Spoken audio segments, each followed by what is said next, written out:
యేసుక్రీస్తు పరిశుద్ధ నామానికి మహిమ కలుగునుగాక.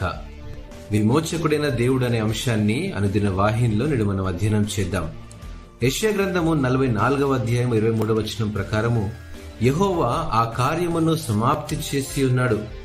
ఆకాశములారా ఉత్సాహ ధ్వని చేయుడి, భూమి అగాధ స్థలములారా ఆర్భాటము చేయుడి, పర్వతములారా అరణ్యమా అందులోని ప్రతి వృక్షమా సంగీత నాదము చేయుడి.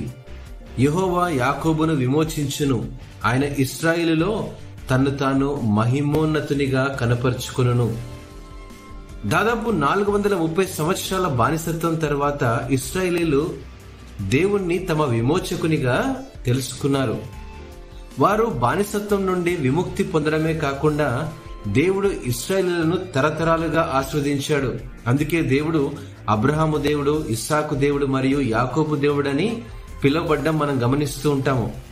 ఏ తరంలోనైనా మనం పశ్చాత్తాపంతో దేవుని వైపు తిరిగినప్పుడు దేవుడు మన పాపాలను క్షమించి మన ద్వారా తన మహిమను వెల్లడి చేస్తాడు. ఆయనే మన విమోచకుడు. మన విమోచకుడైన దేవుడు మన ద్వారా జీవిస్తూ ఉన్నాడు.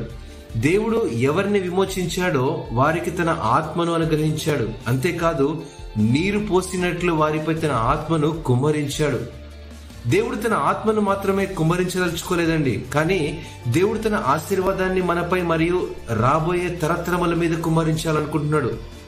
ఆయనే యాకోబు దేవుడని, మన దేవుడని మనం సంపూర్ణంగా తెలుసుకోవాలని ఈ రోజు ఆయన్ను మన విమోచకునిగా ఆహ్వానించమని కోరుతూ ఉన్నాడు. ఇట్టి మాటలను దేవుడు ఆస్వాదించునుగాక. ఆమేన్.